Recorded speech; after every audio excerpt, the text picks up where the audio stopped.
வணக்கம் நண்பர்களே. நான் பாரம்பரிய ஜோதிடர் பா. ரவிக்குமார். இப்போ நாம் பார்க்கக்கூடியது ஜூலை மாதத்துக்கு உண்டான மாத பலன்களை பற்றி தான் இந்த காணொலியில் பார்த்துட்ருக்குறேங்க. இந்த ஜூலை மாதம் மிதுன ராசியில் பிறந்தவங்களுக்கு என்னென்ன மாற்றங்களை கொடுக்க போகிறாரு அதை பற்றி தான் இந்த காணொலியில் பார்த்துட்ருக்குறோம்.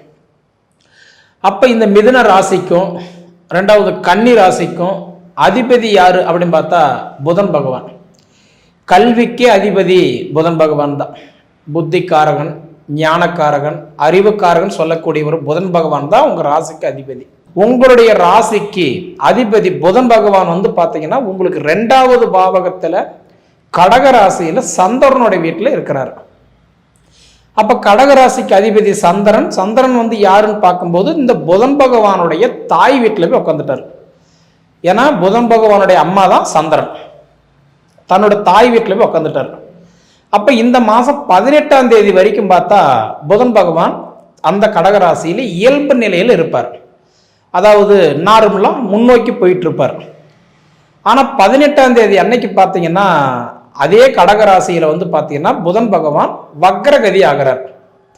அப்ப இந்த வக்ரகதி ஆகும்போது பார்த்தீங்கன்னா அடுத்தது ஆகஸ்ட் மாசம் 11ஆம் தேதி வரைக்கும் அந்த புதன் பகவான் கடகராசியில் வக்ரத்துல தான் இருப்பார். அப்போ உங்க வீட்டுக்கு அதிபதி ஃபர்ஸ்ட் அதாவது நார்மலா இருக்கும்போது 18ஆம் தேதி வரைக்கும் பார்த்தா ஒரு வேலை செய்துட்டு இருப்பார். என்ன வேலை செய்துட்டு இருப்பார்? முன்னோக்கி போகும்போது என்ன பண்ணுவாருன்னா படிப்பு கொடுப்பாரு, தகுந்த மாதிரி நல்ல வேலை வாய்ப்பு கொடுப்பாரு, நல்ல தெம்பு, சிந்தனை, ஆரோக்கிய செயல்பாடுகள் நல்லா இருக்கும்.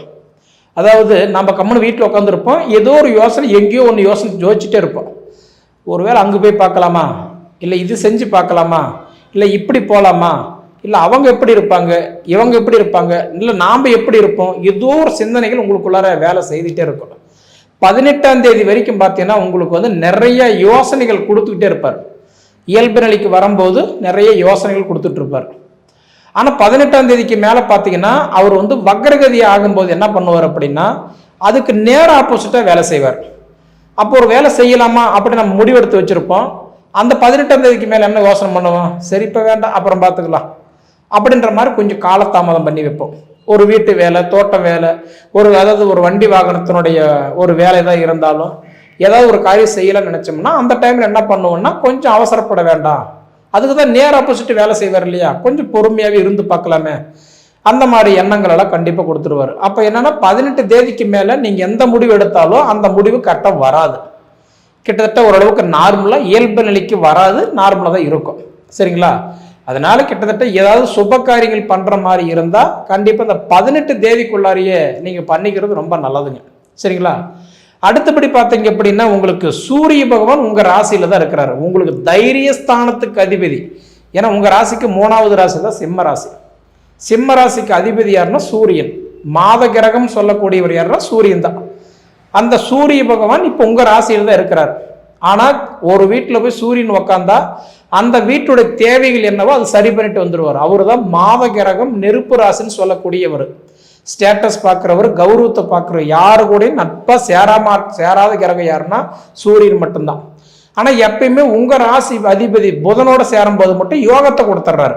ஏன்னா எந்த வீட்டில் போய் சூரியனும் புதனும் ஒன்னா சேர்ந்து உக்காந்தா அதுக்கு பேர் புதன் ஆதித்ய யோகம். அது வேற எந்த கிரகத்தை கூட சேர்ந்து ஒரு யோகத்தை கொடுக்கறது இல்லை. யோகத்தை கொடுக்குறவர் உங்க ராசிக்கு அதிபதி புதன் கூட சேரும்போது மட்டும்தான் அந்த புதன் ஆதித்ய யோகத்தை கொடுக்குறாரு. அப்படியாப்பட்ட வீட்டில் புதன் பகவான் வீட்டில் உட்காரும் போது 17ஆம் தேதி வரைக்கும், இந்த ஜூலை 17 வரைக்கும் பார்த்தீங்கன்னா கண்டிப்பாக உங்களோட வாழ்வாதாரம் நல்லா இருக்கும்.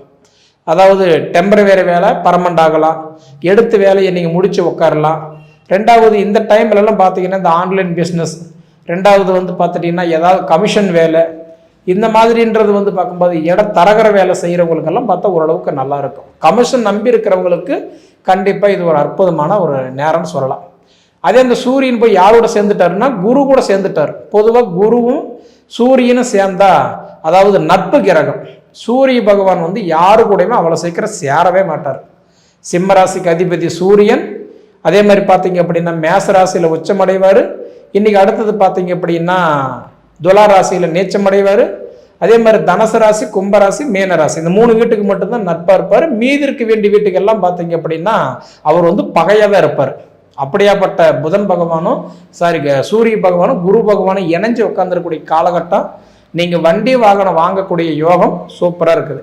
ரொம்ப நாளாக கனவாக இருப்பீங்க, கார் மாற்றலாமா, வண்டி மாற்றலாமா, இல்லை வீட்டுக்கு தேவையான ஆடம்பர பொருட்கள் ஏதாவது வாங்கலாமா, இல்லை தொழில் தொடங்கலாமா, அத்தியாவசியமான பொருட்கள் வாங்கலாமா, இந்த மாதிரி நினச்சிக்கிட்டு இருந்தீங்க அப்படின்னா அதுக்கு உண்டான வாய்ப்பு இந்த ஜூலை 17 வரைக்குமே உங்களுக்கு நல்லா இருக்குதுங்க. எதாவது செய்கிற மாதிரி தான் செஞ்சுக்கலாம். ஏன்னா 17 தேதிக்கு மேலே சூரியன் வந்து கடகராசிக்கு வந்துடுவார். சரிங்களா? அந்த 17 வரைக்கும் குரு கூட சூரியன் சேரும்போது கண்டிப்பாக உங்களுக்கு ஓரளவுக்கு நல்லா இருக்கும்.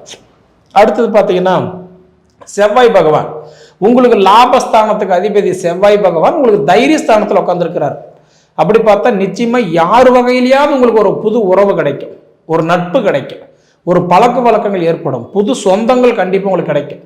சன்னியாசியா இருந்தவங்க சம்சாரியாகலாம், சம்சாரி ஆனவங்களுக்கு குடும்பஸ்தரி ஆகக்கூடிய யோகம் இந்த தருணத்தில் உண்டு.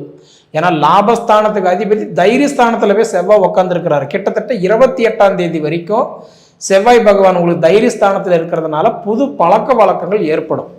அதனால் உங்களுக்கு கண்டிப்பாக ஆதாயம் உண்டு.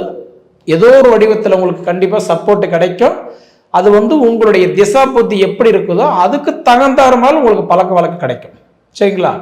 அதே சமயத்தில் வந்து பார்த்துட்டீங்க அப்படின்னா குரு பகவான் உங்களுக்கு 1ஆம் இடத்துல இருக்கிறதுனால கண்டிப்பாக உங்களுக்கு ஜென்ம குரு கிட்டத்தட்ட உங்களுக்கு வந்து பார்த்தீங்கன்னா 2024 மே மாதம் 1ஆம் தேதியிலிருந்து 2025 மே மாதம் 14ஆம் தேதி வரைக்குமே உங்களுக்கு குரு வேலை செய்யலை. ஏன்னா 12ஆம் இடத்துல குரு இருந்தார். 12ஆம் இடத்துல எந்த கிரகம் உட்காந்தாலும் வேலை செய்யாது. இதுதான் ஜோதிட சாஸ்திரம்.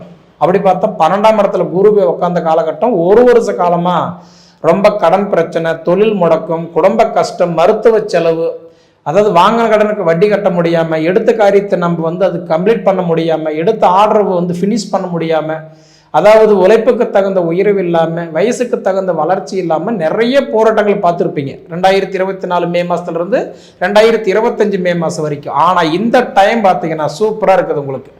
ஏன்னா உங்களுக்கு வந்து குரு பகவான் உங்க ராசிக்கு வந்துட்டார். எப்பயுமே குரு பகவான் பொறுத்த வரைக்கும் உட்கார்ந்த வீட்டுக்கும் நல்லது பண்ணுவாரு, பார்க்குற வீட்டுக்கு பலன்களை கொடுப்பாரு. அவர் தான் குரு பகவான். அப்போ உங்க வீட்டில் குரு உட்காந்துருக்கிறதுனால நிச்சயமா உங்களுக்கு பலன்களை கண்டிப்பா கொடுப்பாரு. கிட்டத்தட்ட உங்களுக்கு 2026 ஜூலை மாதம் 3ஆம் தேதி வரைக்குமே குரு வந்து உங்க வீட்டில் தான் உட்காந்துருக்கிறார். அந்த காலமெல்லாம் உங்களுக்கு சூப்பராக இருக்கும். நீங்கள் கண்டிப்பாக நினைச்சது சாதிக்கக்கூடிய ஒரு காலகட்டம் இந்த ஒரு நேரம் தான். அதனால வந்து பார்த்தீங்கன்னா இன்னைக்கு முயற்சி எடுக்கிறவங்க யாராக இருந்தாலும் கண்டிப்பாக வெற்றி நிச்சயம். சரிங்களா? நம்மளால கட்ட முடியாது, வருமானம் இல்லை, நம்மளோட தகுதி இவ்வளவுதான் அப்படின்னு நாமளா ஒரு இடம் போட்டுக்கூடாது. முடியும்னு நம்பினீங்கன்னா நிச்சயம் உங்களுக்கு வெற்றி கிடைக்கும். அந்த மாதிரி இடத்துல குரு பகவான் உட்காந்துருக்கிறாரு. கண்டிப்பாக நல்ல ஒரு முன்னேற்றம் தான். அதே மாதிரி பார்த்தீங்கன்னா சனி பகவான் இப்போ உங்க ராசிக்கு வந்து பார்த்தீங்கன்னா சனி 10ல் உட்காந்துருக்கிறார், தொழில் ஸ்தானத்தில் உட்காந்துருக்கிறார். அப்படி பார்த்தா 10ஆம் இடத்துல தொழில் ஸ்தானத்துல போய் சனி உட்கார்ந்ததுனால இந்த மார்ச் 29 இருந்து கண்டிப்பா இந்த ஒரு 3 மாசமா கொஞ்சம் உங்களுக்கு தொழில் சரியில்லை, வருமானம் இல்லை, கொஞ்சம் தொட்டதை துலங்கலை, வச்சது விளங்கலை, எதிர்பார்த்தது நடக்கலை, முடிகிற மாதிரி அந்த காரியம் கூட தாமதம் ஆயிடுச்சு. அப்படியாப்பட்ட சனி பகவான் வந்து பார்த்தீங்கன்னா அடுத்தது இப்போ இந்த ஜூலை மாதம் 13ஆம் தேதி அன்னைக்கு சனி பகவான் வக்ரம் அடைகிறார். அதாவது எப்பயுமே வக்ரம்னா என்ன முதல்ல அது தெரிஞ்சுக்கோங்க. இயல்புக்கு மாறாக வேலை செய்கிறவர் தான் வக்ரம். அப்படின்னா முன்ன கஷ்டத்தை கொடுத்துக்கிட்டு இருந்தாருன்னா இப்போ நல்லது பண்ணுவார். இப்போ நல்லது பண்ணிட்டு இருந்தாருன்னா அடுத்து வக்ரம் ஆகும்போது அப்படியே மாதிரி கெட்டதை பண்ணுவார். அப்போ இன்னைக்கு வந்து மிதுன ராசிக்காரங்களுக்கு 10ல் வந்து கட்டான்றது சனி உட்காந்து தொழில் பிரச்சனை, கடன் பிரச்சனை, வருமானம் இல்லை, 2வது வனவாச வாழ்க்கை மாதிரி. இன்னைக்கெல்லாம் பார்த்தா பூரி வித்துட்டு இடம் மாறி வெளிநாடு, வெளியூர், வெளி மாநில டவுன்ட்டு எவ்வளோ மாறியில் உட்காந்து சாதிக்க முடியாமல், சம்பாதிக்க முடியாமல், முன்னேற்றம் இல்லாமல், அதாவதுன்றது வந்து இருப்பு வச்சு குடும்பத்தை ரன்னிங் பண்ணிட்டு இருக்கக்கூடிய நிலைமை தான். கிட்டத்தட்ட இந்த மார்ச் 29 உங்களுக்கு இந்த 3 மாசமாவே ரொம்ப கொஞ்சம் முடக்கமாக இருந்தது.